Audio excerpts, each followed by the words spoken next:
लद्दाख सीमा पर भारत से तनाव। सीमा पर चीनी सेना की भारी तैनाती।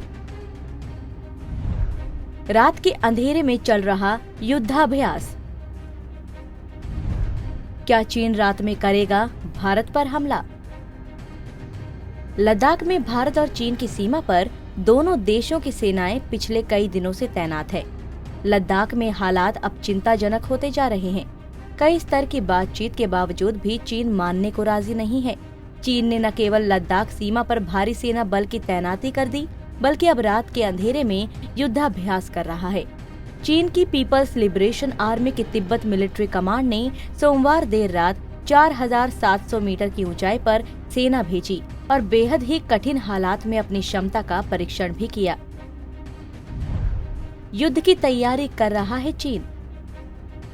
चीनी विदेश मंत्रालय बेशक अपने बयान में भारत के साथ हालात स्थिर बता रहा हो, मगर लद्दाख सीमा पर चीनी सेना की भारी तैनाती और चीन के अखबार ग्लोबल टाइम्स की हालिया रिपोर्ट कुछ और ही कहानी बयां करती है।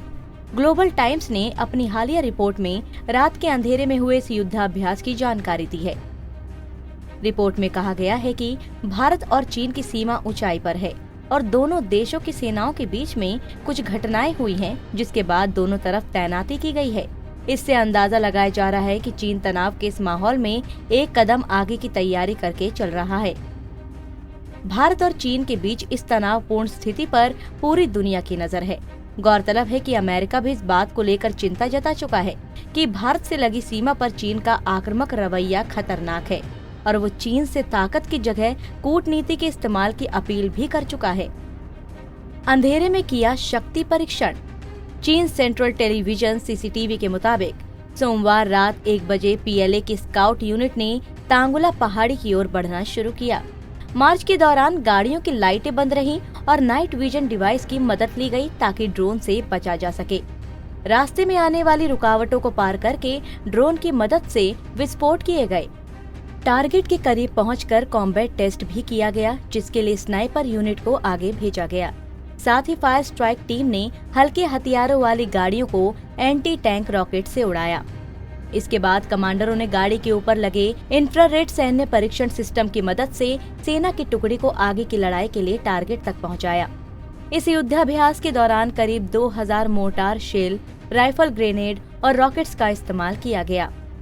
रात के अंधेरे में हुए इस युद्धाभ्यास से नए हथियारों और उपकरणों के साथ जंग लड़ने के लिए चीनी सेना की कितनी तैयारी है, ये पता लगा।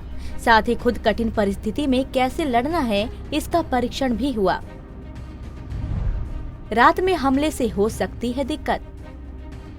ग्लोबल टाइम्स की रिपोर्ट के मुताबिक उन्हें साउथ वेस्ट चीन के तिब्बत ऑटोनॉमस रीजन के ऊंचाई वाले इलाकों में तैनात रह चुके रिटायर्ड पीएलए अधिकारी ने बताया कि इस इलाके में रातें बहुत ठंडी होती है और ऊंचाई पर ऑक्सीजन की कमी हो जाती है, जिससे सेना को परेशानी हो सकती है और हार्डवेयर को भी खराबी का सामना करना पड़ सकता है। रात के वक्त में हमले से सिर्फ एक जंग ही जीती जा सकती है और इसमें अचानक हमला करने से मदद मिल सकती है। बता दें कि चीन पूर्वी लद्दाख इलाके में भारत की सड़क और अन्य सामरिक तैयारियों को लेकर परेशान है। वो चाहता है कि भारत इस इलाके में सभी तरह के निर्माण कार्य रोक दे, लेकिन भारत किसी भी निर्माण कार्य को रोकने के पक्ष में नहीं है। इसी को लेकर लद्दाख में हालात अब चिंताजनक होते जा रहे हैं। रक्षा मंत्री राजनाथ सिंह ने भी पीटीआई को दिए अपने इंटरव्यू में बताया कि लद्दाख क्षेत्र में खासी संख्या में चीनी सैनिक आ गए हैं। कई स्तर की बातचीत के बावजूद चीन मानने को राजी नहीं है, जबकि चीनी विदेश मंत्रालय ने अपनी ताज़ा प्रेस कॉन्फ्रेंस में कहा कि भारत के साथ सीमा पर हालात पूरी तरह स्थिर हैं। पंजाब केसरी टीवी के लिए शिवांगी परमार की रिपोर्ट। हमसे जुड़े रहने के लिए हमारे YouTube चैनल को सब्सक्राइब करें और नई वीडियो की नोटिफिकेशन के लिए बेल आइकॉन को दबाएं। अगर आप ये वीडियो Facebook पर देख रहे हैं तो लाइक जरूर करें और ज्यादा से ज्यादा शेयर करें। धन्यवाद।